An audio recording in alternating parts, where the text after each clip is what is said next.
uma bênção ter esse evento, esse encontro aqui em São José. Bem, eu sou nascido aqui em São José, então eu vou contar um pouquinho, antes de entrar no nosso tema, de quem vai falar com vocês, né? Bem, meu nome é João Marcos, eu sou casado, tenho 3 filhos, tenho 34 anos, e ao longo da minha formação aí, eu já na adolescência me envolvi bastante com música e fui estudar, fazer faculdade de música, né? Então, nasci numa família católica, enfim, os pais tinham envolvimento com um grupo de oração, né? E eu, ali por volta dos 11 anos de idade, fui em uma viagem à casa da minha tia, vi que tinha um violãozinho encostado lá e fiquei interessado, e dali nunca mais parei, né? E aí fui mexendo com música. Aos 17 fui estudar em Ribeirão Preto, fazer faculdade de violão clássico, e me formei bacharel em violão, e depois acabei voltando para São José, né? Foi mais ou menos no fim da faculdade que eu tive um momento real assim, de conversão, né? de decisão mais firme, né? Porque até então a religião, claro, era presente, já tinha momentos marcantes, importantes, mas ainda não tinha aquela coisa realmente assim de, olha, independente do auxílio dos meus pais, independente de qualquer outro contexto, eu serei católico, né? Isso ainda estava capengando um pouco, né? Então, os primeiros anos de faculdade ainda eu ia à missa, mas depois fui perdendo, né, de fato, a vivência católica, e foi só mais no fim da faculdade que, com a graça de Deus, algumas situações na minha vida foram acontecendo, eu voltei, falei com a minha mãe e concebi o projeto. Não, vou me confessar, vou fazer uma boa confissão e retomar, né, a vida católica, e dali muita coisa, com a graça de Deus, foi acontecendo. Influências que então, né, estavam chegando, vamos dizer assim, a minha geração, ao pessoal no Brasil por volta ali do ano de 2011, né? Então muita coisa boa aconteceu. Em 2012, dia 1º de 2012, eu fiz a minha consagração a Nossa Senhora pelo método de São Luís de Montfort. Vocês conhecem, né? Ou seja, a nossa consagração na congregação, no fundo, não é outra coisa senão a mesma consagração, né? De se dar inteira a Nossa Senhora, dispor da nossa vida nas mãos dela. E isso, até hoje, quando eu vou vendo o que está acontecendo assim na minha vida, né, na vida das pessoas que estão junto comigo, né, eu vejo que, no fundo, parece que em germe estava tudo ali naquele dia 1º de janeiro de 2012, né, quando eu me consagrei a Nossa Senhora. E então, o que foi acontecendo depois disso, né? Eu voltei para São José e comecei a trabalhar num conservatório de música em Taubaté, cidade vizinha. Tem bastante gente aqui do Vale ou não? Pessoal mais de onde aí?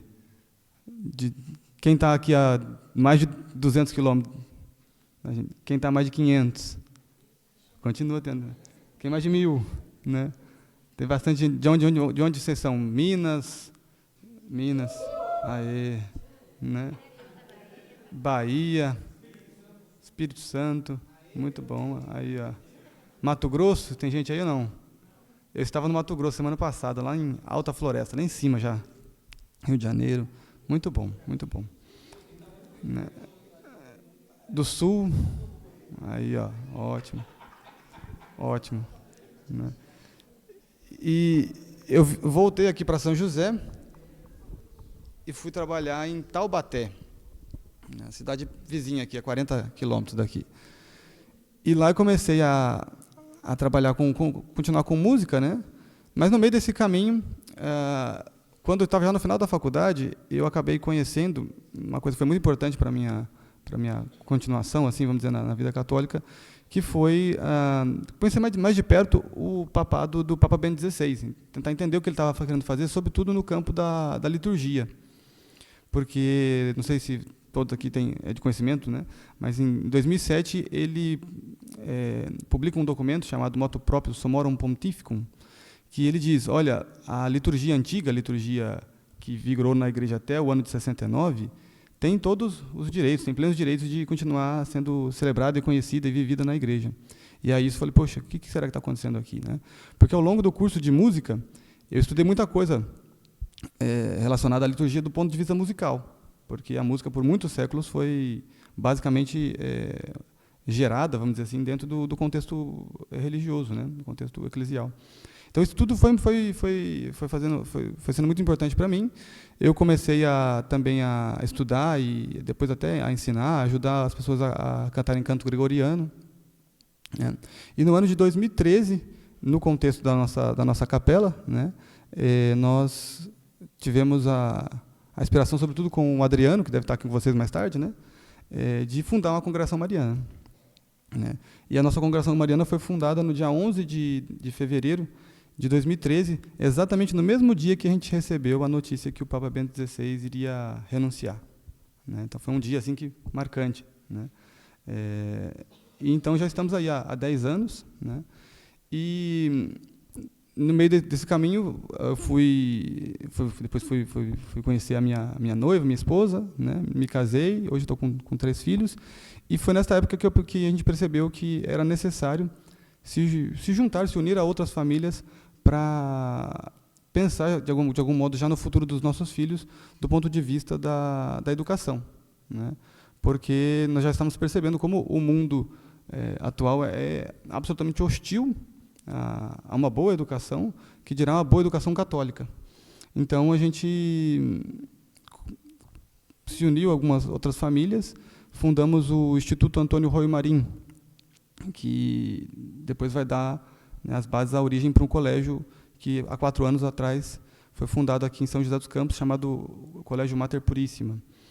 Nós começamos na última rua da cidade, bem pequenininhos, com 23 alunos, e hoje, indo para o 4º ano, né, de existência, nós estamos com 210 alunos. Então, é um crescimento, né, assustador, de quase 10 vezes em menos de 4 anos. E então eu vou falar com vocês um pouco de educação, né. O tema que foi me proposto foi, né, fala com sabedoria, ensina por amor. Então eu pensei de fazer o quê? De trazer uma certa contextualização da educação ao longo do tempo, ou seja, uma espécie de história da educação, para a gente entender como é que as congregações marianas, quando elas nascem lá no século XVI, elas se inserem também nesse contexto, né? Porque elas nascem exatamente num contexto de colégio jesuíta, né? Onde os jovens que estavam sendo formados, né, estudando ali naqueles colégios, percebiam que precisavam também amadurecer, fortalecer a vida espiritual com mais intensidade, e recorriam a Nossa Senhora, a esses pequenos grupinhos, essas pequenas congregações de jovens que queriam ter uma devoção, uma vida mais próxima da Virgem Maria, né? Então, a minha ideia seria fazer isso e depois tentar fazer uma ponte para trazer para os nossos dias de que modo a gente pode usar tudo isso a nosso favor, seja para fortalecer a nossa fé, seja, sobretudo, para levar a fé, a espiritualidade mariana ao próximo, que é algo tão necessário. Tá bem?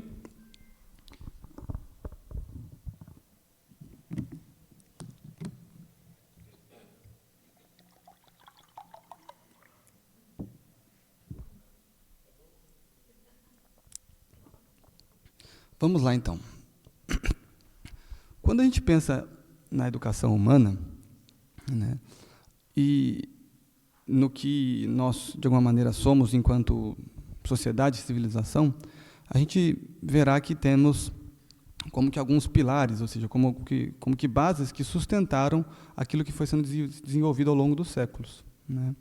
Então, se a gente for pensar, vamos dizer assim, desde de um mundo pós-diluviano, vamos dizer assim, o que acontece, né? Os filhos de Noé se separam e nós temos episódios bíblicos que nos narram, por exemplo, a Torre de Babel, um momento onde os homens são castigados por quererem, de alguma maneira, enfrentar face a face a Deus, né, com uma atitude de soberba extrema, e Deus fala, muito bem, então agora as línguas serão confundidas, ou seja, vocês não são mais um povo, uma coisa só, né? As pessoas agora vão se separar geograficamente, culturalmente, né?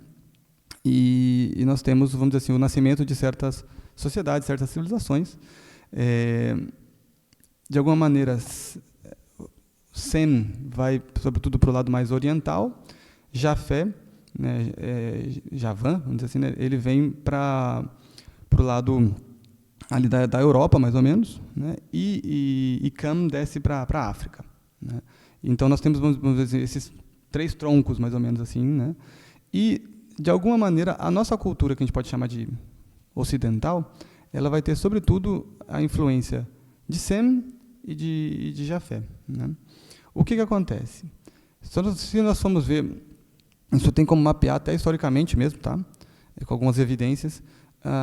O povo que vai se instalar na região da Jônia, ou seja, atual Grécia, né, vai ter como pai fundador, vamos dizer assim, esse filho de Noé, Javã, que, se nós olharmos na Escritura, diz que ele, de alguma maneira, tinha recebido a bênção de Deus para fazer as coisas com sabedoria, né, com conhecimento.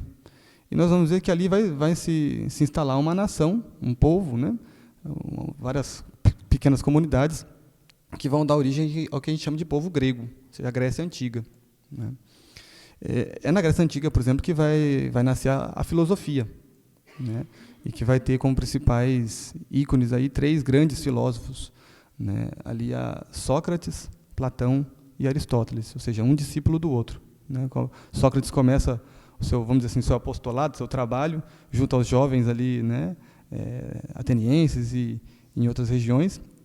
No meio desses jovens haverá um chamado Platão, entre outros, que vão continuar esse trabalho do Sócrates, que no fundo já tinha começado com os pré-socráticos, vamos dizer assim, com homens que percebiam que havia uma lógica, vamos dizer assim, por trás da realidade, e que nós tínhamos uma capacidade de buscar entender essa lógica. Ou seja, o que está acontecendo, né? Por que, sei lá, o mundo é cíclico? Por que as estações funcionam assim?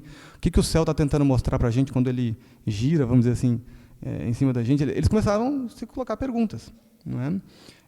E, no fundo, ainda não numa tentativa de um tanto moderna, como assim, eu quero simplesmente controlar a natureza, controlar esse mundo a meu favor, para que ele possa me trazer algum benefício. Isso é claro que também está sempre em jogo, porque nós temos que nos proteger, a gente não consegue viver ao relento, né? Então, o calor demais atrapalha, o frio demais atrapalha, a gente precisa de comida. Então, claro que a preocupação material sempre surge. Mas os gregos, pouco a pouco, falam muito bem. Eles começam a estabilizar uma civilização onde essa certa segurança física vai se dando, e eles podem começar a ter uma vida que eles mesmos vão chamar de uma vida mais humana, ou seja, viver segundo aquela natureza mais alta no ser humano, que não pode ser a natureza que nós compartilhamos com os animais, né?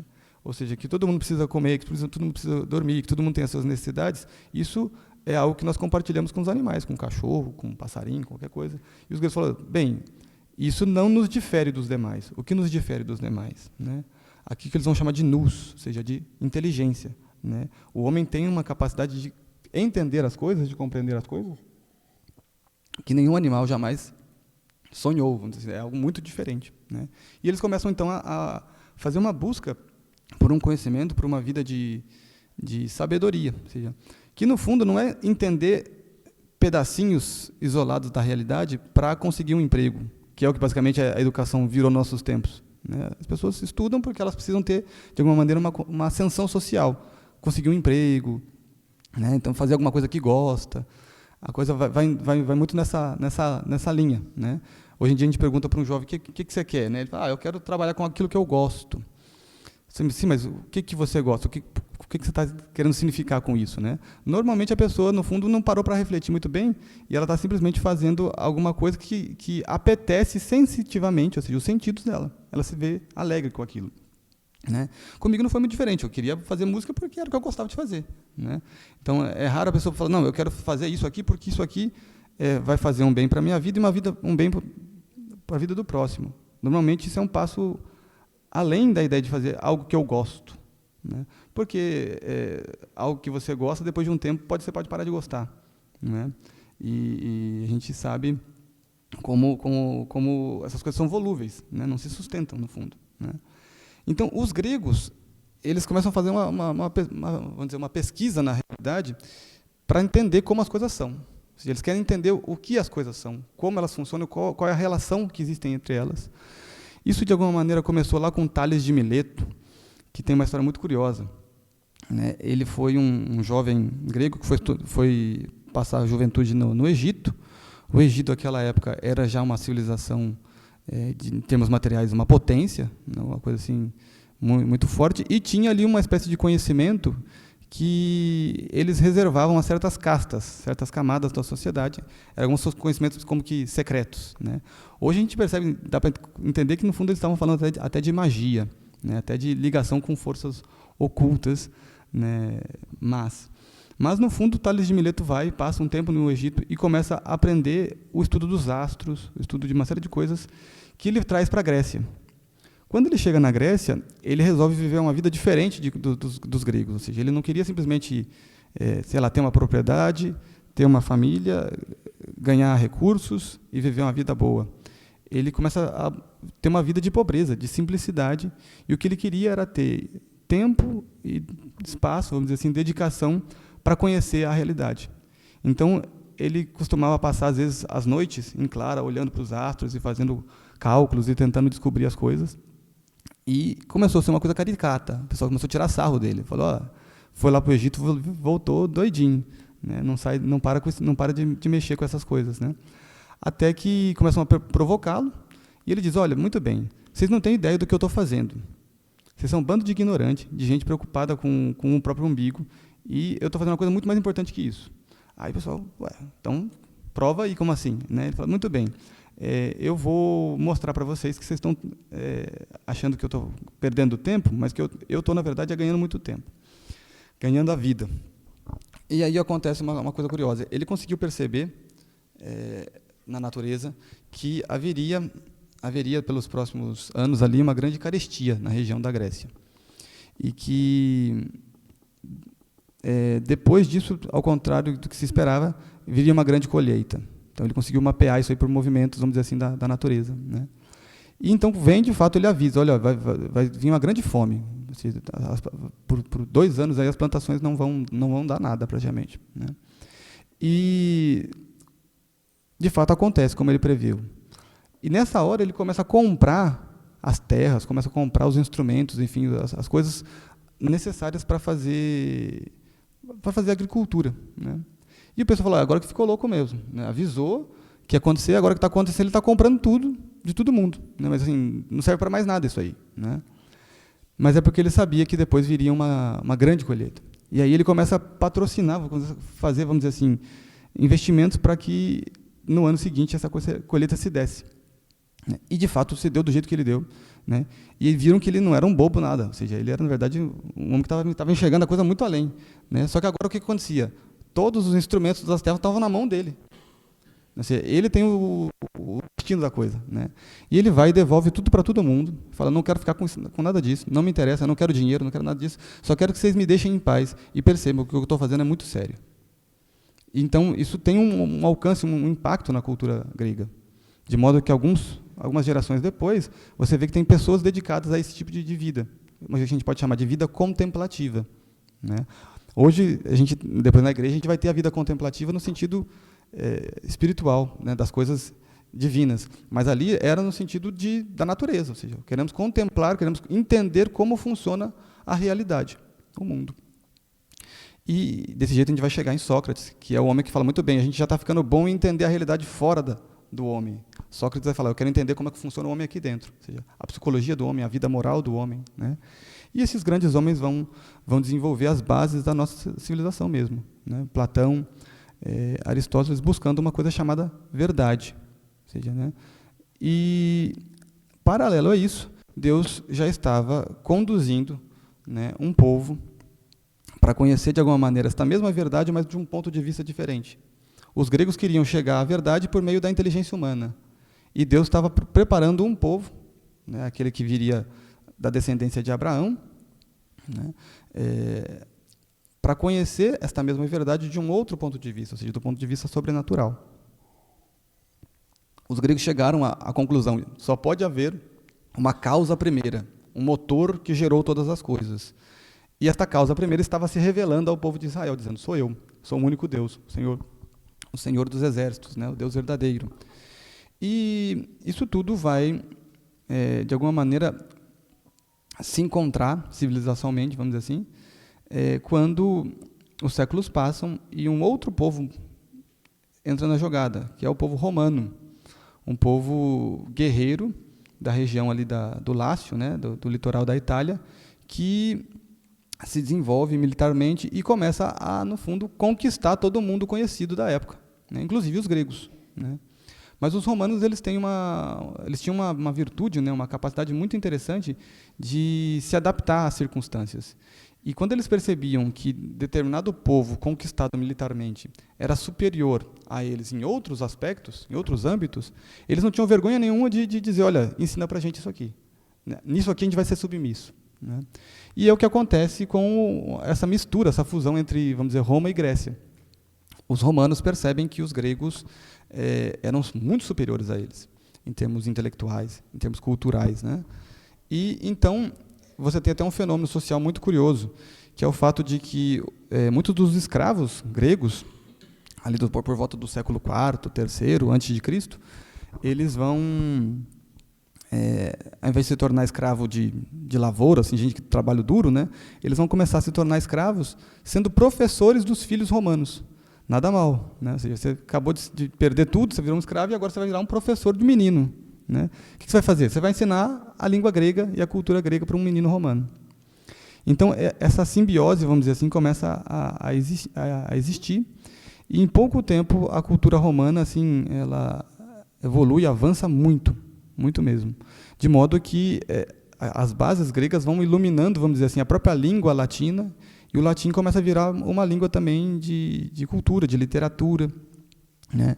E a gente vai chegar nesse momento, mais ou menos, aí da encarnação de Nosso Senhor, que São Paulo vai chamar, né? Ou seja, a plenitude dos tempos. Ou seja, um momento onde Deus foi, no fundo, juntando estas forças, estas realidades, para trazer a encarnação do seu Filho, do Verbo Divino. Né?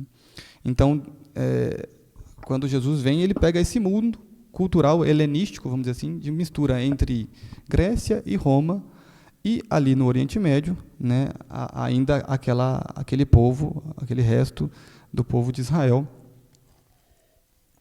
que já vinha desde muitos séculos sofrendo poucas e boas na mão de muita gente. Né? Quando Nosso Senhor vem, se encarna, prega o Evangelho, ele deixa os apóstolos. E essa estrutura, vamos dizer assim, do Império Romano vai permitir que os apóstolos consigam, por exemplo, viajar em certa segurança. Né? O que era o mundo antigo antes do Império? Né? Ora, você praticamente não consegue ter muita cultura, contato com uma outra cultura, porque, no fundo, tudo é guerra, tudo se termina resolvendo na espada. Né? Então, o Império consegue pacificar, de alguma maneira, né, as suas fronteiras, né? E os apóstolos vão poder começar a ir para os diversos lugares e levar o Evangelho. Né? Mas os apóstolos eram homens muito simples, no fundo, do ponto de vista intelectual, ignorantes. Com exceção de São Paulo, que entra depois na história, né? Os apóstolos mesmos escolhidos por Cristo eram pessoas bem simples. Né? São João vai ter alguma vocação intelectual, vamos dizer assim, né? Mas, em geral, os outros todos, né, pescadores, pessoas ali muito, muito, do ponto de vista, né, educacional, pedagógico, muito limitadas. Mas Nosso Senhor queria exatamente isso para poder mostrar que quem estava fazendo, quem estava agindo, era Ele. Né? Então, a gente passa a ter esse começo do cristianismo na cultura romana, de modo que, em poucos séculos, mais ou menos 3, né, pode parecer muito tempo, porque a gente tem uma vida só, né, uma vida de 60 anos, 50, 80, 100 que seja, mas, no fundo, a Igreja nascente consegue alterar a estrutura desse império sem ela própria pegar em uma única espada, ao contrário, colocando o seu pescoço à espada, né, dando a sua vida. E a gente tem aquele fenômeno, como diz, se eu não me engano, acho que é Tertuliano, né, que o sangue dos mártires, né, caído no chão, é a semente que, né, fazia brotar, germinar novos cristãos. Né. Então, você tem essa mudança incrível, né, onde uma religião que sai de perseguida a chegar em 3 séculos, mais ou menos, a uma religião dominante dentro do Império Romano, né, e que não alcançou os imperadores, ou seja, ao contrário, ia alcançar as pessoas simples que, antes de matar por algo, morriam por aquela fé. Né. E quando o Império Romano, enfim, ali a partir de Constantino, deixa de perseguir a religião católica. E quando, alguns séculos depois, a própria religião católica passa a ser a religião principal do Império, não é? Você tem agora o fenômeno curioso, contrário ao que vinha antes, que agora as pessoas não têm mais que lutar para sobreviver, e virar católico não significava uma sentença de morte que você não sabe se quando você ia morrer, né? Ao contrário, você, no fundo, começa a ter conversões em massa, mas com um grande problema, conversões com pouca qualidade, ou seja, conversões que, no fundo, são conversões rasteiras. As pessoas estão percebendo que todo mundo vira católico, ora, vamos virar também, mas eu não quero deixar a minha vida antiga, não quero deixar os meus costumes, né? Quando que o cristianismo era exatamente a religião que fazia o contrário, né? Ó, eu vim aqui para te tirar do conforto mesmo, para mexer com a sua vida, para fazer a sua vida se adequar, né, à vontade de Deus. E aí a igreja vai ter que começar a enfrentar esse cenário da educação. Ou seja, porque até então não adiantava nada. Você vai fazer uma escola católica para quê? Para colocar as crianças ali, para elas serem descobertas? Né? Não tem como. Né? Então a igreja vai começando a se adaptar a essa realidade e ela vai fazer o quê? Onde ela vai buscar elementos, bases para construir, vamos dizer assim, uma cultura pedagógica. Né? O que vocês acham? Se nós fôssemos, se a Igreja Católica, por exemplo, fosse o que ao longo dos séculos o islamismo foi, o que ela faria? Ela sairia destruindo tudo que veio antes. Acabou, começa a partir da gente. Zero, revolução, vamos dizer assim, né? Mas o que a igreja fez? Sabiamente, ela falou, vamos reconhecer o que no passado, no que veio antes da gente, tem de bom, de humano, de verdadeiro. Né? Vamos aceitar isso como uma base, vamos partir daqui, e em tudo aquilo que a gente for verificando que de fato não se adequa, não se encaixa com a verdade evangélica, a gente vai excluindo. Né? Então, aquela base grega, intelectual, né, que no fundo chegou ao ápice da filosofia, mas que havia começado até com o ensino poético, literário, lá de Homero, muitos séculos antes, né, ela se mantém como estrutura da educação. Aquela base espiritual que houve em Israel, por exemplo, com os profetas, né? Você tinha as escolas de profetas, então você tinha as tribos, né? Então, sei lá, os sacerdotes ensinavam os filhos dos sacerdotes, e assim você tinha uma transmissão de geração em geração dessa cultura religiosa, né, dos mais diversos âmbitos. Isso a igreja também falou, opa, tem coisa aqui, muito bom. Né? Claro, ou seja, nós já estamos diante de uma religião que tem 3 séculos de existência e que já teve que discutir internamente muita coisa para encontrar o que é verdadeiro e o que não é. Né? Então a igreja começa a passar por esse período, de alguma maneira, de crise, quase que semelhante ao nosso, onde ela tem que se defender dos ataques intelectuais. Porque até então ela se defendia dos ataques físicos, ou seja, ela tinha que continuar viva. Né? Estão cortando o pescoço. Agora não se corta mais pescoço.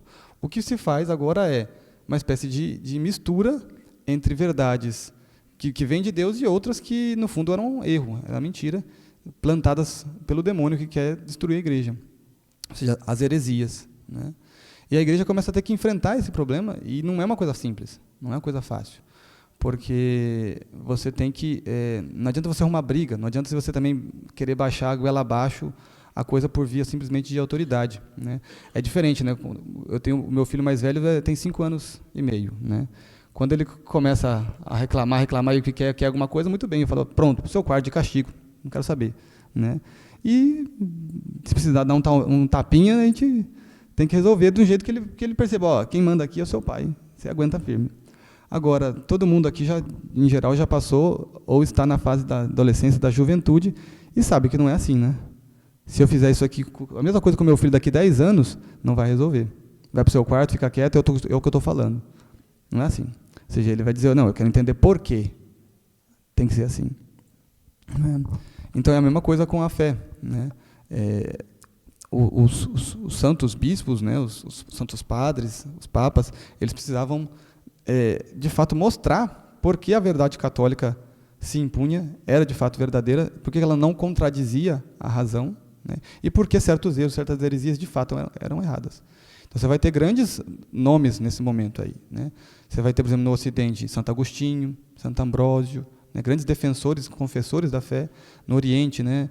São João Crisóstomo, São Basílio Magno, ou seja, homens que estavam ali, de fato, para explicar a fé, né? E por que a fé precisava ser explicada? Porque nesse embate cultural com os gregos, eles queriam saber. Ou seja, eles já estavam há muito tempo acostumados com, eu quero entender o porquê das coisas. Por que o céu gira assim? Por que acontece assim? Por que tal estrela faz isso? Por que na natureza, eles queriam entender as explicações das coisas, né? E a igreja vai ter que enfrentar esse mesmo problema, e com a graça de Deus vai conseguindo ir desmontando, vamos dizer assim, uma por uma das heresias. Os concílios são muito importantes nessa época, né? Porque vão definindo as verdades de fé de forma infalível, né? E a igreja começa a, de fato, construir, vamos dizer assim, as bases para uma educação católica, né? Então, a gente tem esse momento vamos dizer assim, começo dessa Idade Média, né, onde acontece o quê? O Império Romano, ele vai cair de maduro, ele vai ruir por si mesmo, porque a estrutura política já estava muito corrompida do ponto de vista moral, né? E o que sustenta qualquer instituição, no fundo, são pessoas virtuosas. Não são bons regulamentos, isso tudo faz parte. Pode ser necessário, mas o que sustenta realmente uma casa não são as regras que você coloca dentro da casa, é a sua vida, né? De fato, sendo uma encarnação viva daquelas regras. Então, é um pai e uma mãe que são virtuosos, que são fortes, e que passam isso para os seus filhos. Ora, em qualquer instituição é a mesma coisa. Na igreja é a mesma coisa. O que sustenta a igreja? Né? Ora, é um clero santo, não um clero, um episcopado, enfim, né, santo, que vai mostrando para os fiéis que aquela vida é possível de ser vivida e que é louvável, ou seja, que é assim mesmo que se faz, né? Então, a coisa vai sendo transmitida dos pais para os filhos, vamos dizer assim. O Império Romano já não tinha mais essa realidade, né? Eram exatamente os homens que deviam cuidar dessa vida virtuosa que tinham as vidas mais depravadas, mais terríveis, né? Na medida que a vida militar não se sustenta mais economicamente, ou seja, não vale a pena ser soldado, né? Ora, o Império está prontinho para ser atacado, né, ser desmontado, e é o que vai acontecer. As tribos bárbaras vão invadir o Império Romano e vão desmontando todo o Império do Ocidente. O que fica de pé? Praticamente nada, senão a Igreja Católica. Então, vamos dizer assim, caber à própria Igreja um processo quase que de reconstrução, vamos dizer assim, social e política diante desse mundo, né? Ela é a estrutura que ficou de pé, ou seja, é a ela que vem, todo mundo dizer, nos ajuda, nos mostra como tem que fazer as coisas, né? Então, a Igreja vai começar a atuar nas mais diversas áreas, né? Sempre com a caridade cristã, com a sabedoria cristã, e vai, pouco a pouco, cristianizando essa sociedade que ficou ali, e cristianizando, sobretudo, aqueles povos que foram invadindo o Império, ou seja, os bárbaros. Então, os povos começam a mandar missionários. Você vai converter o pessoal lá na Inglaterra, na Irlanda, você vai para a Espanha, você vai para a França, você vai para a Alemanha. E os santos missionários começam a fazer esse trabalho. E as coisas começam a acontecer de forma extraordinária, né? Não sei se vocês, por exemplo, conhecem alguns relatos da conversão da Irlanda. A minha irmã morou um tempo na Irlanda, eu fui visitar e escutava isso deles até, inclusive, falando. São Patrício, né, St. Patrick, que foi como que o fundador, vamos dizer assim, da igreja na Irlanda, né, o grande apóstolo da Irlanda, ele vai praticamente sozinho para a Irlanda, né? Você tinha que aprender uma nova língua, você tinha que primeiro se manter vivo diante daquele monte de povo, né, bruto, bárbaro, né? E o que acontecia, né? Você tinha que ir lá mostrar que eles estavam de alguma maneira errados em uma série de coisas e que você estava trazendo a verdade do Evangelho. Então, assim, um prato cheio para dar tudo errado, né? Ou seja, para você chegar lá e falar, ninguém vai me entender, ninguém vai me compreender e eu vou terminar morto, né? Mas, ao contrário, o que foi acontecendo nos mais diversos lugares é que esses homens conseguiam fazer as pessoas compreender o Evangelho e se converterem, receberem os sacramentos, serem batizadas, né? Também muito pela participação divina. Os milagres eram portentosos. Então, São Patrício, por exemplo, chegou e falou o seguinte: muito bem, vocês têm medo de cobra aqui, não é? Tem muita cobra aqui nesse território, né? As crianças eram picadas por cobras, era um negócio terrível, assim, era uma coisa dura para aquela sociedade, né? Ele falou: olha, em nome de nosso Senhor Jesus Cristo, que é Deus, eu vou bater esse bastão aqui no chão e as cobras vão embora, vão sumir desse lugar. Ora, complicado, né? Tem que ter muita coragem para fazer isso aí, porque se elas não forem embora, quem vai embora é você, né? Quem vai se dar mal ali era São Patrício, né? E, de fato, ele bateu e as cobras sumiram. Ora, isso mexia demais com esses povos, né? Que vinham aos montes querendo se converter, querendo, né, aprender essa religião, né? E assim foi indo. Ora, 1000 anos depois, aqui nas nossas terras não foi nada muito diferente, com os jesuítas, fundadores das congregações marianas, chegando a terras distantes, longínquas, né? Passavam aí meses em viagens de barco nas condições mais insalubres, mais difíceis, para chegar aqui e ter que lidar com um povo rude, né, hostil, aprender a língua desse povo e começar a ensinar o Evangelho, né? E o Padre Anchieta, por exemplo, não vai fazer nada muito diferente de São Patrício. No fundo, é a mesma coisa. Com a diferença que aqui era pior ainda, né? O Padre Anchieta chega aqui, não sei se vocês conhecem esse fato, com alguns meses, acho que cerca de 4 meses, ele escreve a primeira gramática tupi. Ou seja, em 4 meses ele entendeu a língua da tribo na qual ele estava inserido, né? Entendeu a estrutura daquela língua, ou seja, de um povo iletrado, um povo que não sabia escrever, né? Que não sabia, que tinha uma língua que era simplesmente vinda de tradição ali, oral, né? Há muito tempo. E ele entende a estrutura da língua e fala: vocês não sabem como é que funciona exatamente, vocês só usam, mas está aqui, eu vou explicar. E aí ele manda para a Europa, dizendo: quem for vir, já vem sabendo mais ou menos que é assim que funciona a língua desses povos aqui do Brasil, né? O problema é que, depois que ele fazia o trabalho evangelizador naquela aldeia, né, ele ia para a próxima, chegava lá, a língua era diferente. Tinha que começar tudo de novo, do zero, né? Então, assim, era um trabalho realmente assim, hercúleo, de todos os pontos de vista, né? Civilizacional mesmo, né? E, claro, sempre que o que ajudava muito, além de todo o aspecto humano, né, intelectual desses grandes homens, é a graça divina, né? Então, o Padre Anchieta também foi conhecido por ser um grande taumaturgo, um grande homem de milagres e por ter dons preternaturais, por exemplo, de acalmar as feras. Então, tudo se mexia com os índios, né? Chega uma onça e o Padre Anchieta punha a mão na frente assim da onça, e a onça ficava calma, que nem um gatinho, né? Então, as coisas aconteciam aos montes, né? E as pessoas iam se convertendo. Então, onde que eu estou querendo chegar, né? Eu estou querendo mostrar que estas bases foram sendo, essas bases culturais foram permanecendo como bases para a educação católica, que vai inserir o elemento espiritual. Então, ou seja, uma vida intelectual que buscava a verdade, ou seja, buscar a verdade significa o quê? Você não ser relativista, que é exatamente o que o mundo de hoje é. Não tem uma verdade, tem as muitas verdades. A verdade que é gostosa para você, a verdade que é agradável para ele, a verdade que eu prefiro. Que, no fundo, o que é preferir uma verdade? É reduzir a verdade ao nível do prazer, do gosto. Eu gosto de chocolate, você gosta de morango, você gosta de algo salgado e pronto, esta é a minha verdade. Ora, mas isso aí não é verdade, isso é uma preferência, uma escolha pessoal acerca de coisas que são perfeitamente livres para você ter, de fato, uma preferência, porque elas estão ligadas aos sentidos, né? Agora, os homens antigos não, falou, não, só pode haver uma verdade, só há uma realidade. Não há várias realidades, não é? Você não tem uma natureza funcionando de um jeito e de outro ali, né? O ser humano é um aqui e era outro em qualquer outro lugar, né? Padre Anchieta viajou de barco, chegou aqui, viu o pessoal, tinha características físicas diferentes, mas olha, era o ser humano do mesmo jeito, né? Conhecendo ou não conhecendo aquelas coisas, né? Então, você tem uma busca intelectual. Quero conhecer a verdade. Isso que os gregos trouxeram e a igreja falou, perfeito. Isso aqui se adequa completamente àquela verdade que se encarnou e veio se revelar até nós.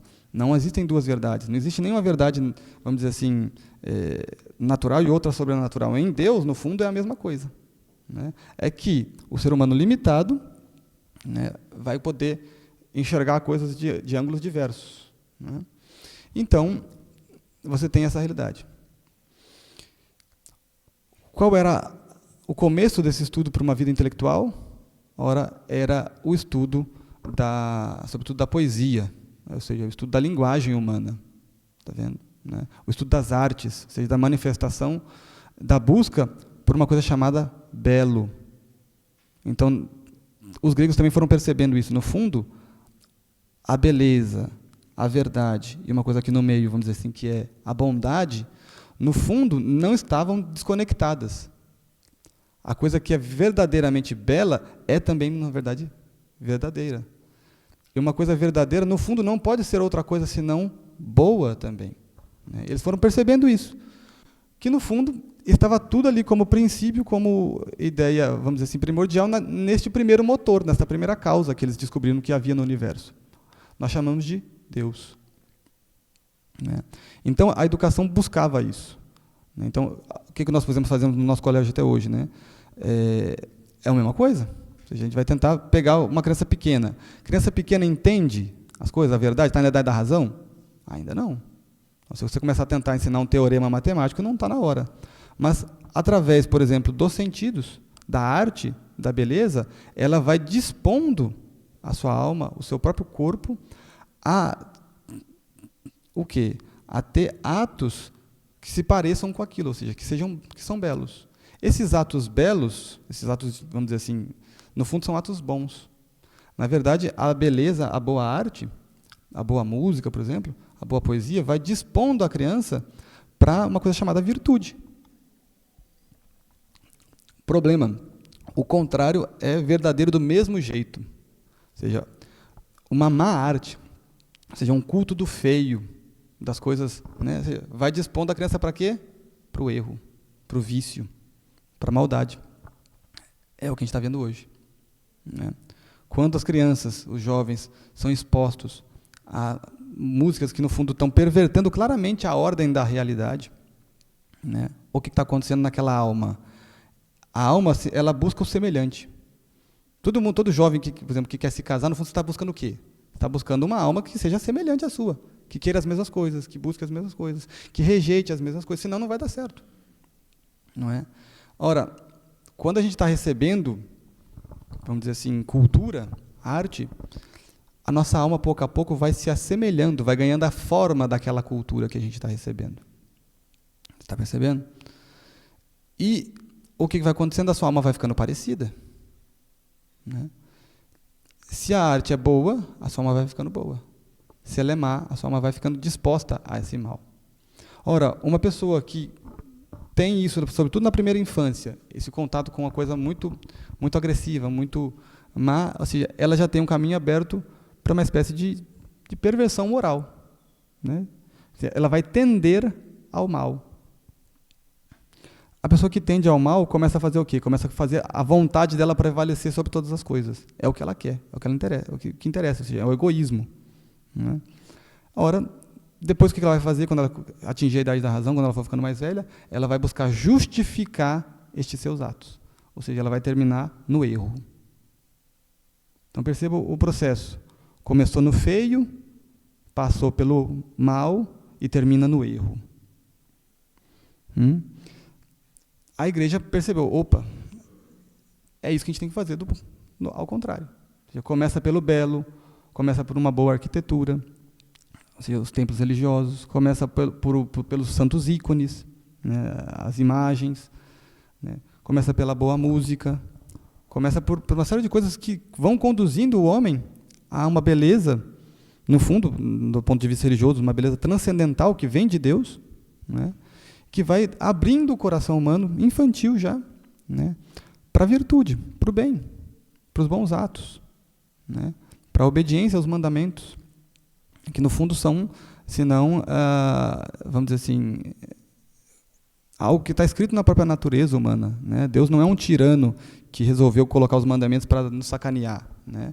Ele está só mostrando para Moisés aquilo que o homem perdeu quando no pecado original foi perdendo essa relação com o Criador. Adão não precisava de mandamentos. Ele já sabia. Ele percebia o que era certo e o que era errado. Não é? E, por fim, essa coisa culmina no conhecimento da verdade, que, alicerçado na cultura grega, dizia, existe uma verdade natural, uma verdade que a inteligência é capaz de conhecer, mesmo que Deus não venha em nosso socorro.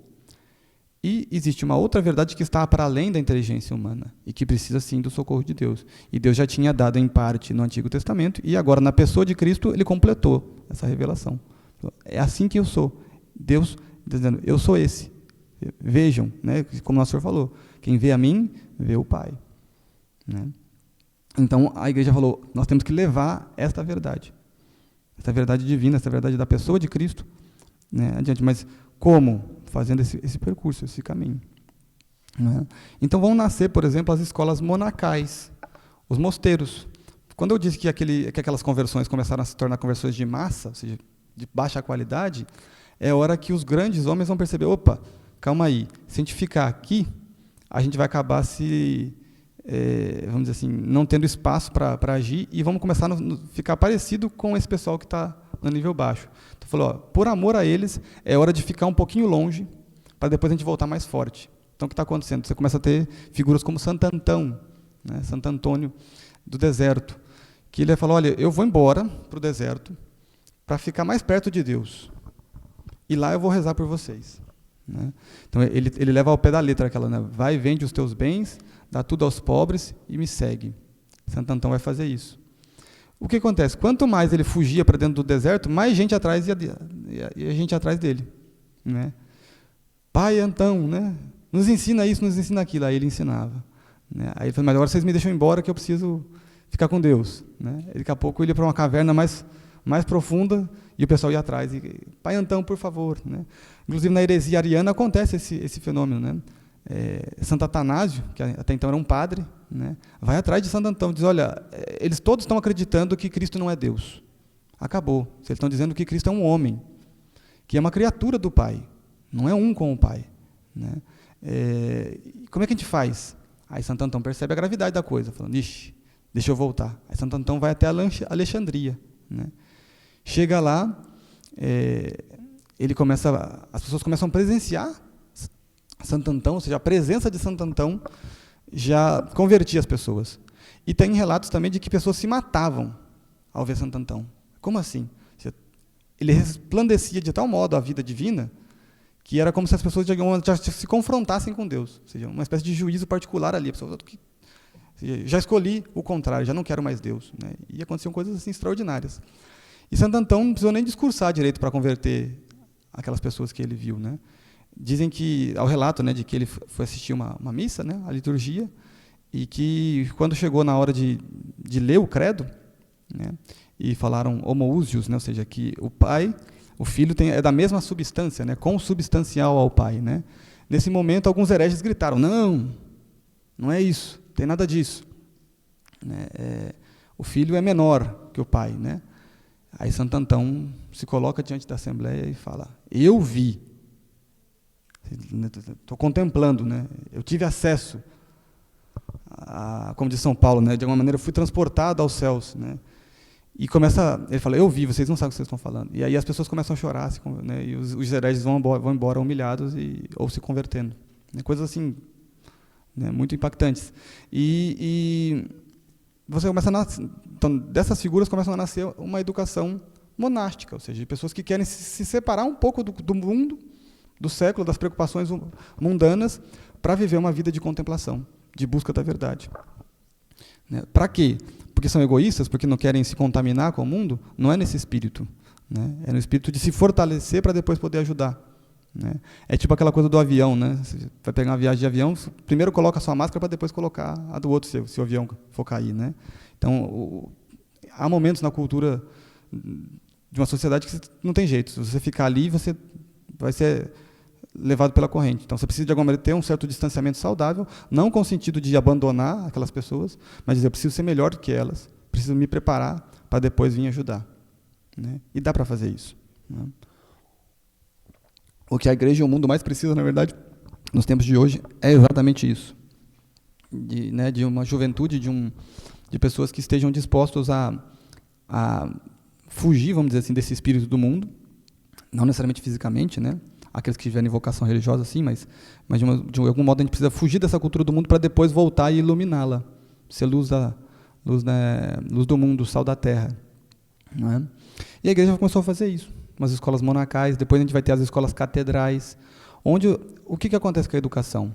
A educação passa a ser uma educação de extrema qualidade, né, que levava em consideração esses 3 pilares, ou seja, a vida intelectual, a vida moral e agora também a vida espiritual. Né. Isso tudo vai culminar, por exemplo, num movimento chamado escolástica.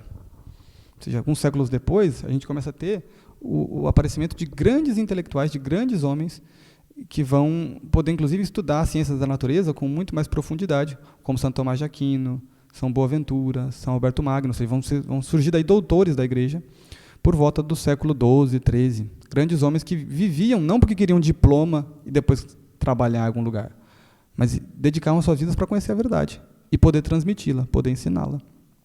Não é?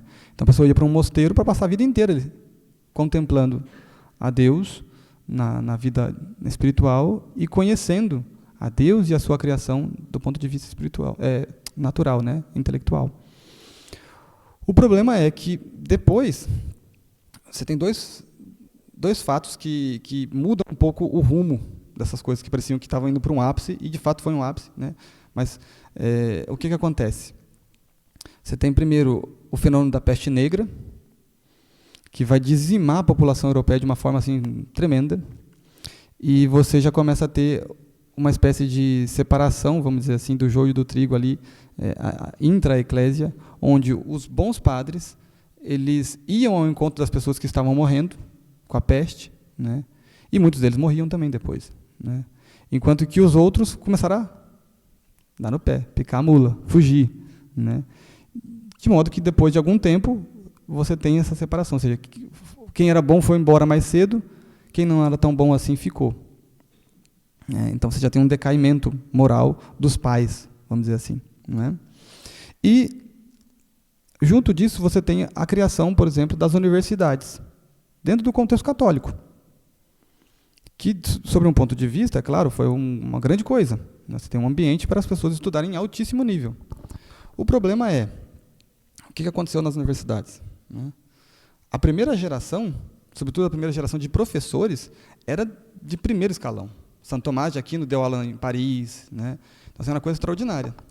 O ponto é que as pessoas iam não para passar a vida ali, mas para estudar por um tempo e depois voltar com uma coisa chamada licencia docendi, né? Que é o diploma, ou seja, a licença para ensinar. Elas voltavam para suas casas, para os seus lugares de origem, e falaram, olha, eu tenho aqui uma licença para poder ensinar. Que tal abrir uma escola, que tal abrir uma universidade? Nada mal. Excelente ideia. Né? O problema é que o que começa a acontecer é o quê? Em algum momento, até o bispo não tinha direito nem de recusar. Se ele tem o diploma, tá, ou seja, a coisa está feita. E você começa a ter o fenômeno de que os estudantes, para conseguirem esse diploma, eles começam a exigir que o nível baixe. Porque é a mesma coisa que acontece na escola hoje, até hoje. Né? Está muito difícil, ninguém consegue ir bem. Né? O professor é muito chato, o professor está exigindo demais. Né? E aí vai se baixando o nível. E poucas gerações depois de Santo Tomás de Aquino, você já tem uma série de erros filosóficos que estão entrando de forma assim, profunda na vida intelectual europeia, que eram erros que Santo Tomás já tinham resolvido. Falou, não, tá besteira, vocês não estão percebendo isso aqui. Coisas como nominalismo, né? vão prejudicando a vida intelectual europeia, de modo que a gente vai culminar, por exemplo, no cenário jesuíta da Reforma Protestante. Ou seja, várias das teses de Lutero já tinham sido desmontadas, né, derrubadas por vários teólogos católicos muito tranquilamente. Ou seja, né, as pessoas já entendiam, isso aqui é errado. Qual que é o problema? O problema é que a coisa começa a pegar na época de Lutero. Por quê? Porque o nível intelectual está cada vez mais baixo, o nível das elites intelectuais, vamos dizer assim. O próprio Lutero era uma cria da universidade, é um homem que conseguiu doutorado rapidamente, né, excluiu várias disciplinas lá e virou doutor.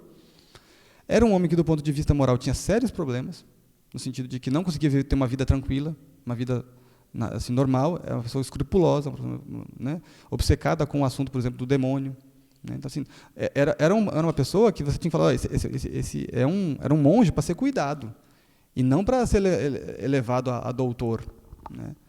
E, de repente, você começa a ter todo um borbulhar, vamos dizer assim, um efervescer cultural, também na vida política, de reis que não vem a hora de se emancipar, vamos dizer assim, da certa camisa de força moral que a igreja impunha. Porque o que era a igreja nessa época? Né? Você já tinha os reis, você tinha assim, o poder secular, ele estava ali. Porém, do ponto de vista moral, um papa, um bispo, sabia mostrar, você está errado, você está certo. Isso aqui não pode ser feito. Né? Então, isso, de alguma maneira, constrangia a camada política de agir contra a natureza humana, né? e tudo mais. Então, quando Lutero consegue fazer essa revolta, vamos dizer assim, né? O poder político da época está pronto para dizer, maravilha, era tudo que nós precisávamos para sair de fora, né, debaixo da estrutura, vamos dizer assim, social que a igreja ainda conseguia impor, né, vamos dizer assim, em termos morais. E aí, o Lutero vai falar, opa, o que a gente precisa fazer agora? Como essa nova religião ela está fundamentada não na autoridade dos apóstolos, mas na autoridade das Sagradas Escrituras, a gente precisa ensinar todo mundo a ler. E aí parece uma coisa muito boa. Fala, beleza, todo mundo a ler. O problema é que a grande dificuldade que a gente tem até hoje é um problema que está na natureza humana. Quando você tenta fazer uma educação para todo mundo, a qualidade vai lá para baixo. É inevitável. Quando você puxa a qualidade para cima, ora, essa educação vai demorar para chegar para todo mundo. Ela vai depender de um esforço contínuo de gerações e gerações, até que ela continue mantendo a qualidade e chegue cada vez a mais pessoas. Então, você vê que, por exemplo, no Brasil tem muita essa discussão, né? O que falta é investimento na educação. Balela, conversa mole, não tem nada a ver com investimento. Claro que investimento resolve alguma coisa, mas resolve o quê? Você está aumentando o salário de professor de mau professor. Então, assim, não é dinheiro que resolve o problema, né? Nunca foi. Né? O que resolve o problema é virtude. Né? Ou seja, é força, são vidas humanas reais capazes de transformar. Né? O dinheiro vem depois. Né? Quando a gente foi abrir o nosso colégio, foi exatamente isso. A gente também não tinha dinheiro. A gente falou, a gente vai se preparar, vamos começar a estudar, vamos começar a nos fortalecer, vamos começar a ter uma vida de união sincera entre essas famílias. E tudo isso foi acontecendo, com busca espiritual, com busca intelectual. E chegou um momento de falar, é a hora de abrir a escola, mas não tem o dinheiro. E o dinheiro aparece. De um jeito ou de outro, a coisa começa a acontecer. Né? No começo, nós éramos 23 crianças. A maior parte dessas crianças tinham bolsa já. Ou seja, é um negócio em que, do ponto de vista empresarial, tinha tudo para dar errado. Né? E ontem a gente assinou um contrato de locação. Já é a terceira vez que a gente tem que mudar porque não tem mais espaço na escola. Né? Ah, mas é porque o senhor é bom. Eu falei, não, longe de mim, estou muito aquém do que eu deveria. E todos nós ali. Não é? Mas há uma busca real, uma busca sincera por Deus, por virtude, por sabedoria, e as coisas vão acontecendo, pouco a pouco. Então, não é dinheiro que resolve o problema. Né? E o Lutero começa a criar suas escolas, para ensinar a ler, escrever, para poder ler a Bíblia. Ora, como é que um medieval lia a Bíblia? O medieval não lia a Bíblia. Primeiro porque, ao longo de todo esse tempo, ter uma Bíblia nas suas mãos era uma coisa muito difícil, no sentido de que é muito caro. Você tinha que ter um copista fazendo aquilo ali, depois você tinha que ter uma estrutura para manter aquele livro. Depois de uns 100 anos, aquele livro está se deteriorando, então alguém tem que copiar de novo. Né? Então, assim, era uma estrutura dos ambientes de monastério. Né? De monastério. E o Lutero vai ser muito ajudado pela invenção da prensa, da imprensa. Né? E agora você consegue publicar a coisa de uma vez, com uma velocidade extraordinária. Né? Mas o fato é que as pessoas não liam a Bíblia por si, elas escutavam, ou seja, elas aprendiam a Bíblia da igreja. Elas escutavam as Sagradas Escrituras na liturgia e recebiam a interpretação correta dos padres, dos bispos, do Papa. Né? Então, não tinha essa de que eu tenho que ler e aquilo que o Espírito Santo me mostrar é a verdade. Opa, calma aí. Quantos Espíritos Santos há? Apenas um, né? Então, se todo mundo começar a ler a Bíblia e tiver a mesma interpretação, maravilha. Mas é o que acontece? Né? Por que não? Primeiro, porque do ponto de vista intelectual, se a pessoa nem aprendeu a ler de verdade, no sentido de compreender a verdade de um texto, você já está tendo um problema. Então, ou seja, é o que acontece hoje. Ou seja, o Brasil está cheio de analfabetos funcionais, pessoas que não sabem ler de fato, ou seja, elas sabem decodificar, mas elas não entendem o que estão lendo, elas não sabem justificar nenhuma interpretação razoável, mas, assim, ler virou uma coisa que, assim, aquilo que eu senti, aquilo que deu vontade de entender, né? E se você entendeu desse jeito, é a sua verdade. Se você entendeu daquele outro jeito, contraditório ao meu, é a sua verdade, né? É uma loucura, né? E os protestantes começam a, de alguma maneira, caminhar para isso também, né? Porque você começa a ter, ou seja, cada um lê a sola escritura que funciona, e o resto o Espírito Santo vai te iluminar, né? O problema é que porque o Espírito Santo está iluminando cada pessoa de um jeito tão diferente assim, né? E a igreja vai ter que fazer uma contra-reforma. Ela fala, eu tenho que me defender, eu tenho que fazer alguma coisa. Não posso deixar as coisas irem desse jeito, né? E os papas começam a pensar, né, eles vão chegar depois, lá na frente, fazer o Concílio de Trento, que tenta dar, vamos dizer assim, o norte para uma contra-reforma. E, nesse contexto todo, surge a figura de Santo Inácio de Loyola, né? Um homem absolutamente extraordinário. Em uma outra oportunidade eu tive já de falar um pouquinho da vida de Santo Inácio, hoje tem que ser muito breve, né? Mas o fato é que era um nobre, uma pessoa, né, nascida num contexto de uma família de posses e de vida militar.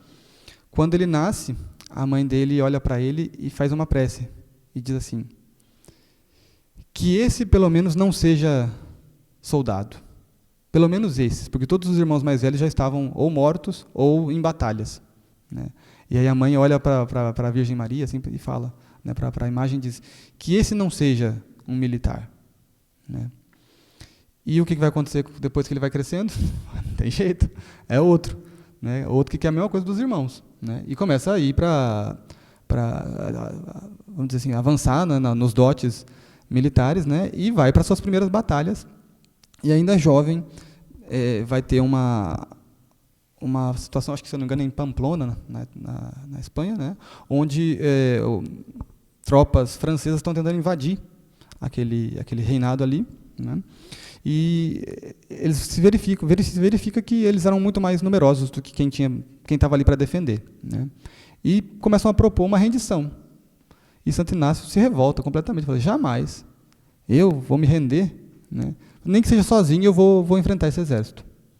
E começa a ir para frente, né, da batalha. Aí os companheiros, vendo que era irredutível o Inácio, né, até então Iñigo, né, eles vão junto para Santo Inácio, e Santo Inácio consegue por várias horas defender aquela cidade, até que um tiro de canhão derruba uma parede que estava atrás dele, e essa parede cai sobre ele, sobretudo sobre a sua perna, né, e aí ele desmaia. E a perna dele vai ser quebrada ali em vários pontos, né. Quando ele acorda, ele já está no acampamento inimigo. E eles dizem: olha, a gente viu você lutando tão bravamente, né, e aqui nós estamos para te perguntar o que você quer que seja feito. Se você quer voltar para a sua família, né, só que o problema é que a sua perna está toda estourada. Os nossos médicos aqui tentaram fazer alguma coisa já para fazer um primeiro cuidado, mas a gente não sabe o que vai dar isso, né? E aí Santo Inácio não diz: muito obrigado, e eu quero voltar para a minha família, né? E voltam. Quando chega lá, os médicos da família dizem: olha, sua perna não vai ter jeito não. A gente vai salvar, mas você vai ficar manco. Vai ficar uma diferença boa de tamanho. E é isso, né? E Santo Inácio ainda não era santo, né?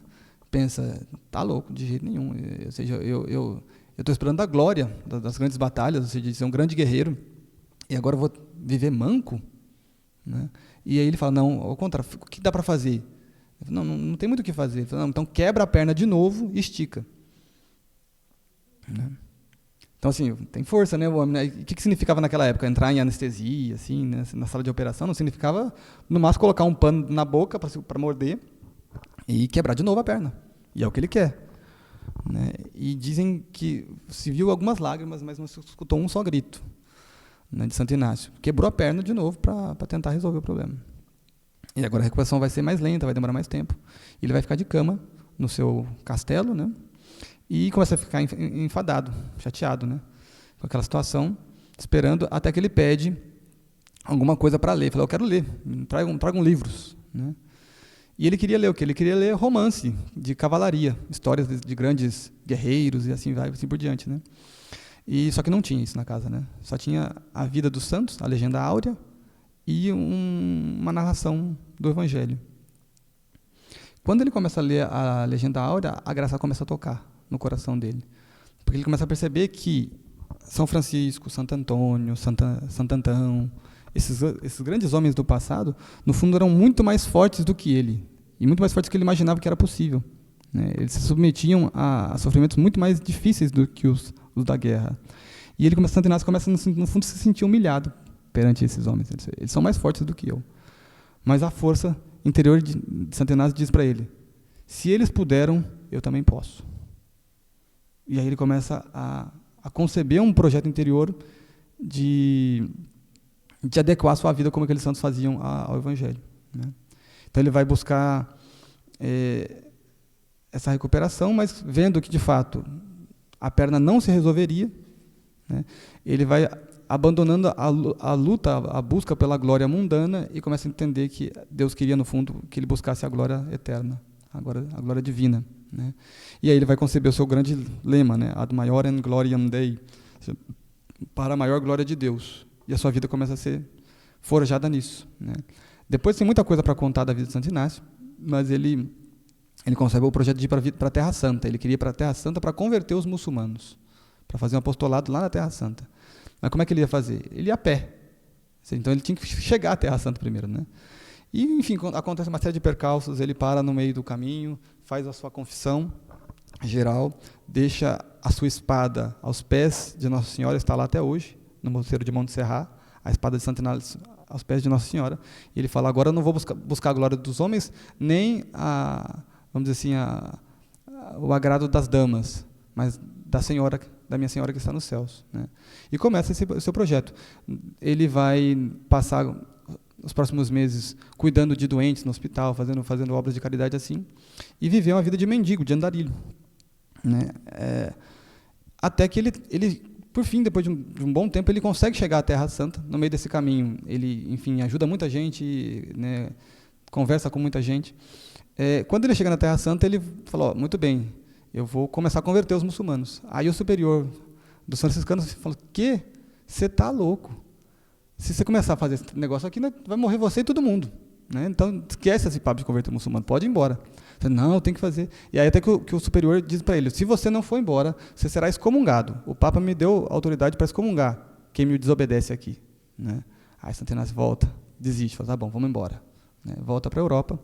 Ele vai ter depois uma situação de um êxtase muito intenso, que dura cerca de 8 dias, então ele fica em êxtase místico, vamos dizer assim, comer sem dormir, sem fazer nada, por 8 dias. Quando é encontrado lá vivo, né, dizem que provavelmente é daí que ele percebe o que Deus queria dele. Deus queria que ele fosse o fundador de uma ordem que seria o verdadeiro exército de Cristo na Terra pelos próximos séculos, né? E aí ele vai conceber o projeto de fazer o quê? De atacar as universidades. Então ele vai estudar em Paris. Só que ele não era um letrado. Então, antes disso aí, o que ele vai fazer? Ele vai fazer aula de latim com as criancinhas. Marmanjão de 30 anos, aprendendo latim com os meninos de 11, de 12. E aí os professores... Diz que a presença de Santo Inácio emocionava os professores. As pessoas tinham vontade de chorar de ver ele ali. E ele aprendia, estudando, se esforçando. E ele vai ter aparições de Nossa Senhora, né, que vai ditar para ele, por exemplo, os exercícios espirituais, né, e ele começa a ir por onde ele ia, começa a pregar o Evangelho. Só que o problema é que naquela época, ou seja, ele não era um padre, ele não era, assim, era um leigo pregando, e começa a ter problemas. A Inquisição Espanhola começa a ir atrás dele, e, por fim, ele percebe que ele tinha que fazer alguma coisa diferente. E ele é orientado a ir para a universidade. Falou, no fundo, você já sabe mais do que todo mundo lá, do ponto de vista espiritual. Você já viu essas coisas todas. Só que você precisa, vamos dizer, ir lá tirar a sua licença para ensinar, né, seu diploma. E ele vai para Paris, conhece um rapaz chamado Pedro Fabro, São Pedro Fabro, né, que morava com outro rapaz lá da Espanha, chamado Francisco oriundo da cidade de Xavier, né. E Santo Inácio vai gastar 3 anos levando São Francisco, de fato, para o conhecimento do Evangelho. O que é isso? Claro que São Francisco era católico, né? Mas São Francisco queria ter uma vida de glória mundana, queria ser um grande professor na universidade. Santo Inácio falou, não é isso que Deus quer. Né? Deus quer muito mais. Né? E aí, depois de 3 anos de insistência, de perturbação em cima de São Francisco Xavier, né, ele consegue com aquela passagem, né, que adianta um homem ganhar o mundo inteiro e perder a sua alma? Né? E aí ele propõe a São Francisco Xavier os exercícios espirituais, que todo congregado mariano tem que fazer uma vez por ano, certo? Né? Um retiro de Santo Inácio. Ele propõe para São Francisco, depois de mais ou menos um mês de retiro, São Francisco já sai bem encaminhado para ser o São Francisco que foi, né? Que vai chegar às Índias, vai chegar ao Oriente, e praticamente sozinho converte cerca de 1 milhão de almas. Né? Negócio nesse nível. E assim eram os discípulos de Santo Inácio. Assim eram os discípulos de Santo Inácio. Para onde eles iam, eles faziam isso aí. O que o Padre Anchieta fez aqui no Brasil? O que o Padre Manuel da Nóbrega fez aqui no Brasil? Se não converter milhares e milhares e milhares de almas. Não é? Então, eu vejo que a congregação mariana, ela precisa estar consciente disso. Ou seja, ela é o braço aqui. Ela é o braço laical desse exército de Santo Inácio. Ela foi projetada para ser isso. Ou seja, onde os jesuítas não iam chegar, sobretudo nos ambientes que já não são mais ambientes de missão, ou seja, né, ora, quem vai converter mais profundamente? Né, as pessoas que estão nos meios urbanos, vamos dizer assim, os congregados marianos. E aí você vai vendo que ao longo da história, né, desde aquela da prima primária, que o padre Jean Leoni começa, né, o que a congregação mariana vai fazendo? Santos. Santa Teresinha, Santo Afonso. Todo mundo, de alguma maneira, começou a trajetória de santidade na congregação mariana. E me parece que é chegada a hora de que a nossa geração redescubra essa realidade. Mas como? Ora, primeiro tem que fazer o trabalho do dever de casa. Ou seja, só dá para alguém aquilo, a pessoa só pode dar para outro aquilo que ela tem. Né? Se a gente não tiver uma vida moral, espiritual, intelectual, que transverbere a verdade do Evangelho, a gente não vai conseguir passar nada. Né? Agora, se a gente aceitar esse processo pedagógico que o Verbo Divino quis trazer para a gente, e que a Igreja foi entendendo ao longo dos séculos, né, como se fazia, se a gente conseguir trazer isso para a nossa vida, a gente vai conseguir trazer para a vida do próximo. Né? Então, me parece que, nos tempos que nós estamos vivendo hoje, uma busca intelectual sincera precisa haver. Por quê? Porque nós estamos rodeados de erros intelectuais, muito arraigados, muito aprofundados já na nossa cultura.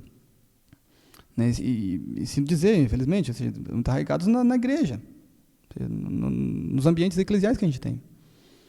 Porque todo mundo tem medo de desagradar a cultura dominante. Então, isso aqui é verdade? É verdade, mas a gente não pode dizer. Porque senão incomoda, senão as pessoas vão ficar chateadas.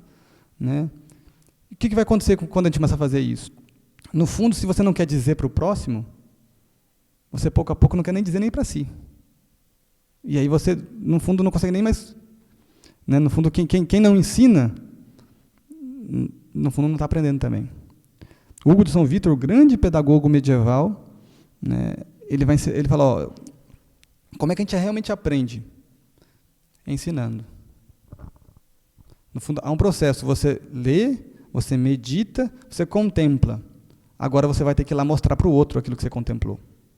E na hora que você ensina para o outro aquilo que você contemplou, é que você percebe, nossa, tinha muito mais coisa para ter contemplado que eu não estava percebendo. Então, ou seja, esse espírito missionário, o congregado mariano tem que ter. Mas ele vai conseguir ter se ele estiver trabalhando em si primeiro. Se ele estiver primeiro aceitando uma busca intelectual na sua vida. Ou seja, eu quero conhecer a verdade das coisas. Aí eu consigo levar essa verdade para as pessoas. Não é? E, claro, só vai conhecer a verdade aquele que, de alguma maneira, aceitá-la também como regra, vamos dizer assim, como mestra dos seus próprios atos. Então, vida moral. Não é conhecer a verdade para jogar na cara dos outros, é para jogar na sua própria cara. Né? É conhecer a verdade para poder perceber, a minha vida precisa se adequar a isso aqui. Senão não tem jeito. Ensinar os outros a viverem, mas não viver, ixi, né? Receita para o fracasso total. Não é? Mas onde a gente vai aprender essas coisas, realmente? Reservando na nossa vida cotidiana momentos de estudo, verdadeiramente. É difícil dizer isso para uma cultura, vocês ainda são mais jovens, mas para uma cultura assim, endinheirada, capitalista. Estudar só se for para aumentar o meu cargo no trabalho. Estudar só se for para ganhar mais dinheiro. Não. Que se lasque o dinheiro, ele vai aparecer uma hora. Né? E eu digo isso hoje, porque quanto mais eu me dedico, as coisas foram acontecendo no colégio, mais a gente consegue, no fundo, fazer as coisas, porque eu tenho uma família para cuidar. Eu preciso de dinheiro também, é claro. Mas não é o primeiro ponto. Né? E hoje a gente tem lá, por exemplo, o colégio hoje compõe cerca de 20% da minha renda. Ou seja, se fosse só o colégio, não fazia nada, não pagava aluguel direito. Mas outras coisas, outras aulas, outras atividades foram aparecendo em decorrência dessa busca. Né? Então, o brasileiro tem aquele medo, né, assim, de, eu quero estabilidade, passar num concurso. Né? Pode ser enfim, uma vocação, uma possibilidade, mas fica todo mundo desesperado por uma estabilidade nesse mundo, que no fundo está fazendo o quê? Está te deixando parado para fazer as coisas que Deus queria. Porque não tem estabilidade. Existe estabilidade. O que existe é a vontade de Deus. Né? Se Deus quiser te dar estabilidade, porque é necessário para a sua vida e para a vida das pessoas que dependem de você, Ele vai te dar. Se não for necessário, Ele não vai te dar. E louvado seja Deus, pronto, não muda nada. A gente tem que parar de querer assim, projetar as coisas, né? No sentido de que, eu quero isso, eu quero aquilo, eu quero casar na igreja tal, ter 2 filhos. Não, você tem que querer fazer a vontade de Deus, é só isso. E o resto vem por acréscimo. Se for para ter 7 filhos, você vai ter 7 filhos. Se for para casar e não conseguir ter nenhum, paciência. Então, assim, se for para casar e no segundo você tem um problema de saúde e não conseguir ter mais, paciência. Né? Senão as coisas vão virando como que fetiches. Né? Eu quero ter uma família numerosa. Está começando a ter essa mentalidade nos nossos meios. Louvado seja Deus, que as pessoas estão aprendendo a se abrir, sair do egoísmo. Né? Mas eu quero ter 7, quero ter 5. Não tem que querer nada. Por quê? Eu fui percebendo isso. Né? Quando a gente quer demais alguma coisa, quando a gente se apega demais a alguma coisa, sabe o que vai acontecer? Deus vai tirar. Adoro o meu carro. Né? Deus vai tirar, vai fazer você arranhar o carro, só para você cair dessas ilusões. Né? Aí você fala assim, não, se eu não me apegar a nada, o que vai acontecer? Ora, Deus vai me dar aquilo que Ele acha que tem que dar. E Ele sabe muito melhor. Né? Então, no fundo, a receita, né, para a gente é não estar apegado, ou seja, não ter vontade. Né? É não ficar, não, a vontade é a vontade de Deus. E foi assim que esses grandes homens conseguiram, no fundo, frear esse movimento do protestantismo e de muitos outros problemas por um bom tempo. Sabe como é que o mundo foi ficar muito pior? Já no final do século XVIII, a partir da Revolução Francesa e de uma série de movimentos intelectuais que a precederam. E sabe por que a Revolução Francesa existiu? Porque eles conseguiram forçar a própria igreja, o próprio Papa, a extinguir a ordem dos jesuítas. Por quê? Porque enquanto tivesse jesuíta de pé dentro de universidade, os erros não prevaleceriam. Então, o que aconteceu? Desmonta, arrebenta, mata a jesuíta. O que Marquês de Pombal fez com o Brasil e com Portugal? Expulsou todos os jesuítas. O que os jesuítas fizeram? Eram obedientes? Tiveram que ir embora. Muitos morreram nos navios, morreram nas masmorras. Né? Depois disso aí, o que vai acontecer? Agora as universidades estão na mão dos iluministas. Ora, rapidinho o processo revolucionário se instala com muito, muito mais força. Não é? E isso chega até os nossos dias. Então, no fundo, a gente tem que conhecer um pouco dessas coisas, por isso que eu quis fazer esse grande arco histórico, para que a gente reconheça, opa, a gente vai ter que retomar muitas coisas que foram perdidas se a gente quiser fazer diferença na nossa vida e na vida das futuras gerações, né? E é possível. Os 12 conseguiram transformar o mundo, os 12 apóstolos, né? Como diz Santo Inácio, se os outros conseguiram, eu também consigo. E ele fala a mesma coisa para a gente. Nós não somos da têmpera de Santo Inácio. Não somos mesmo. Mas dá para fazer muita coisa, né? Sobretudo porque quando os meios humanos são mais limitados, a graça divina é mais robusta e mais generosa. Tá bem? Então era isso a contribuição que eu queria deixar com vocês. Agradeço, rezem por nós, rezem pelo nosso apostolado, rezemos pelas congregações marianas para que elas readquiram esta grande missão de recatequizar, né, recatolicizar o mundo, que ela pode. Tá bem? Muito obrigado.